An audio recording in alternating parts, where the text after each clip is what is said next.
잘한 뉴스, 못한 뉴스 코너입니다.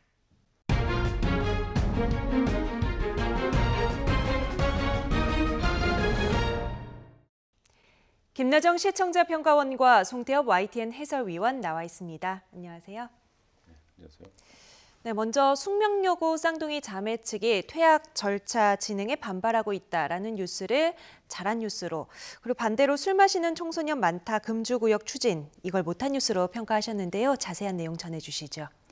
네, 최근 불거진 숙명여자고등학교의 시험 문제 정답 유출 사건과 관련해 해당 학교는 전 교무부장 쌍둥이 딸들의 성적을 0점 처리하기로 밝혔습니다. 학교 측은 이어서 선도위원회에서 퇴학을 결정하는 절차를 밟고 있다면서 교무부장에 대해서도 절차에 따라 징계위원회에 파면을 건의할 예정이라고 설명했는데요. 이에 따라 쌍둥이들의 퇴학 절차 유무와 관련해 귀추가 주목되고 있습니다. 계속해서 경찰의 물증에도 불구하고 혐의가 없다, 그리고 구체적인 물증이 아니라 그냥 단순 정황을 가지고 우리를 유죄로 몰고 있다, 이러한 당사자들의 주장이 계속되고 있는데요. 만약 정황적으로 결정적인 증거가 되려면 어떤 것들이 있는지, 또 이와 관련해 좀 더 자세한 설명을 듣고 싶습니다. 네, 시험지 보관 금고에 이제 들고 난 사실을 적어주는 그런 장치가 있었다거나 CCTV가 있었다거나 그러면 결정적인 증거가 됐겠죠. 하지만 그런 증거는 없었고요. 휴대전화 같은 데서도 이제 시험지 사진 같은 게 나오지 않았습니다. 시험지 뒷장에 답안을 메모했고 답안이 적힌 또 메모장이 집에서 발견됐고 휴대전화에서 영어 서술형 답안이 나왔다라는 등의 정황 증거만 있는 상황인데요. 변호인은 사건이 불거지고 난 뒤인 9월 모의고사에서 쌍둥이 언니가 거의 전 과목에서 1등급을 기록했다면서 원래 성적이 좋다, 그렇게 경찰의 어떤 조사 결과를 반박하고 있습니다. 또 경찰이 재판을 대비해서 아직 공개하지 않은 증거도 몇 가지 있다고 하니까 사실은 재판을 좀 더 지켜봐야 할 것으로 보입니다. 네, 그래서 시청자들은 이번 숙명여고 사태를 통해서 입시 전형제도의 문제점, 그리고 편법으로 이러한 일들이 가능하다는 것이 입증된 것으로 보고 차후 이러한 문제를 어떻게 막을 것인가, 그에 대한 근본적인 대책도 궁금해하고 있는데요. 이와 관련한 대책으로는 어떤 것들을 생각해 볼 수 있을까요? 네, 우선 서울시 교육청의 대책을 몇 가지 간략하게 말씀드리면요. 학생의 부모나 친인척이 같은 학교의 교직원으로 재학 중일 때는 평가의 전 과정에서 배제하고 또 CCTV를 설치하고 성적 처리실 출입 관리 대장 같은 것을 이제 비치하는 그런 대책을 세웠고요. 또 교직원이 자녀와 같은 학교에 재직하지 않도록 관리를 하는데 내년부터는 만약에 같은 학교에 배정이 됐다 그러면은 분리 배정을 신청할 수 있는 기간을 두겠다는 겁니다. 현재 8월 기준으로 서울 고등학교 가운데 부모와 자녀가 같은 학교인 경우는 52곳이고요. 전국적으로는 교사 900명이 자녀와 같은 학교에 다니고 있습니다. 이 중에 사립고가 66% 정도 된다고 하는데요. 보다 이제 근본적인 대책을 좀 고민해 볼 수 있는데요. 사실은 저도 학부형이고 소시 쪽에 교육 담당 기자도 한 적이 있지만은 근본 대책을 얘기하면은 굉장히 어렵습니다. 제가 생각하는 근본 대책은 사실 대학 입시에 줄을 세우는 우리 사회 자체에 문제가 있는 거 아니냐. 학벌에 대한 과도한 보상을 줄일 수 있는 그런 사회 변화가 선행돼야 되겠다라고 생각을 합니다. 그리고 이번 사태로 이제 앞으로 그 입시에서 정시 선발을 좀 늘리겠다는 게 정부의 방침인데요. 현재는 8대 2 정도 되는 수시대 정시 비율을 오는 2022년까지는 7대 3 정도로 늘리도록 유도하겠다는 겁니다. 정시 비율이 늘어나면은 수능 시험을 잘 보는 8학군 학생들이 좀 유리할 수는 있는데요. 이를 보완하기 위해서 지역에 상관없이 내신으로 뽑는 그런 학생부 교과 전형 비율을 좀 늘리고 또 비교과 활동을 포함하는 학생부 종합 전형, 사실 이게 학생들한테 굉장히 큰 부담을 주거든요. 학부모에게도 이제 부담을 주고요. 이 전형은 오히려 사회 취약계층을 선발하는 그런 어떤 전형으로 활용하자, 이렇게 말하는 전문가들이 많습니다. 네, 이번 숙명여고 사태로 학생부에 대한 불신이 더 커진 상황이고요. 또 네. 일각에서는 수시 비중을 좀 줄이는 것이 근본 대책 아니겠느냐, 네, 이런 의견도 나오고 있습니다. 시민단체에서는 지금 전수조사까지 요구하고 있는데 이 전수조사 가능한가요? 저는 사회적 비용이 너무 크다, 사실상 불가능하다고 생각합니다. 그리고 그 조사 과정이 학교에 대한 교육이란 학교에 대한 기본 신뢰가 좀 필요한데 그 조사 과정 속에서 학교에 대한 신뢰가 떨어지면 그것은 우리 사회 전체가 치러야 되는 비용 아닌가 그렇게 생각하고 있습니다. 네, 잘 들었습니다.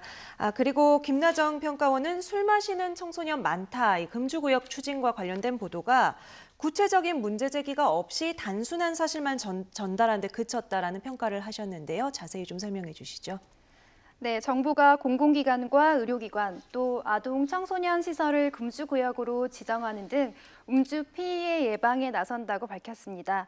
보건복지부는 음주 취약계층인 청소년 등의 음주 행태가 나아지지 않고 있어서 청소년 보호를 위해 이같이 추진하기로 했습니다. 정부의 금주구역 추진 발표와 관련해 이번 보도가 통계적인 사실 보도의 성격만을 갖추었을 뿐 좀 더 실질적인 실태와 구체적인 문제 제기가 부족했다는 의견이 있었는데요. 이러한 정책에 대한 배경에 대해서 좀 더 구체적인 설명을 듣고 싶습니다. 먼저 저희 보도가 나오게 된 배경을 좀 설명을 드릴게요. 사실 우리 입장에서는 굉장히 이제 비중을 크게 둔 기사는 아니었는데 이제 발표 기사라고 하거든요. 이런 거를 그런 좀 지적을 받게 됐습니다. 사실 이 그 발표 내용은 제가 보도 자료도 여기 들고 나왔습니다만은 음주 폐해 예방 실행 계획이라는 보건복지부에서 이제 나온 그런 자료를 바탕으로 한 건데요.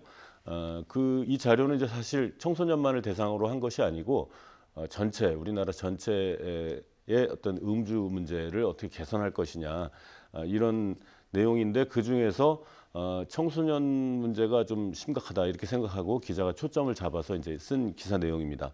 여기에 나온 자료들 수치들은 다 기존에 발표가 됐던 거고요. 대책 부분이 이제 기사가 되는 건데 이제 금주구역 설치라는 저희 그 기사에 나왔던 내용.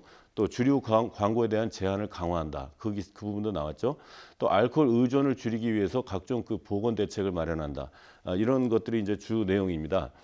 그런데 사실 이 좀 재밌는 거는 이 자료가 그 전에 좀 알려져서 다른 매체에서 소주값도 올린다라는 제목으로 그런 기사를 이제 쓴 적이 있어요.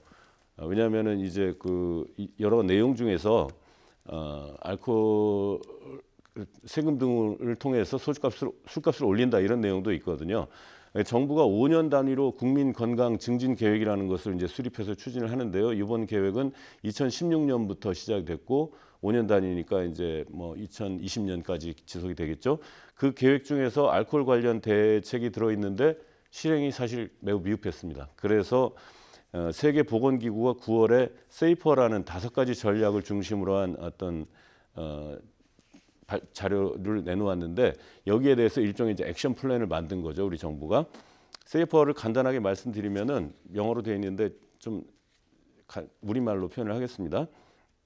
주류의 이용 가능성 제한을 강화한다. 그다음에 음주운전 방지를 위한 수단을 만들고 강화한다. 음주 문제를 선별하고 치료받기 위한 접근성을 확대한다. 또 주류 광고 후원에 대한 금지나 제한을 강화한다. 또 이제 마지막이 세금 및 가격 정책을 이용하여 주류 가격을 인상한다. 이 부분이 아까 제가 말씀드린 부분입니다.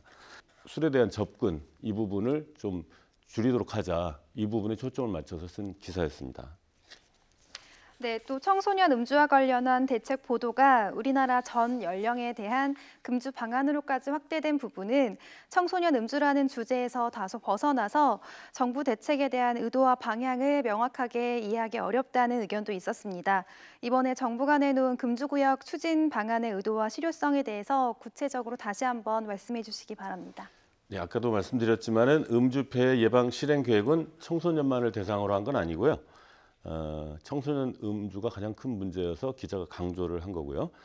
사실 금주 구역을 지정해 놓은 나라들은 많습니다. 만약 미국 가셔가지고 공원에서 병이 딴 그런 그 뚜껑을 딴 술병을 들고 계시면 체포될 가능성도 있어요. 그리고 영연방 국가 중심인데 우리처럼 술을 이렇게 가게에서 팔지 않습니다.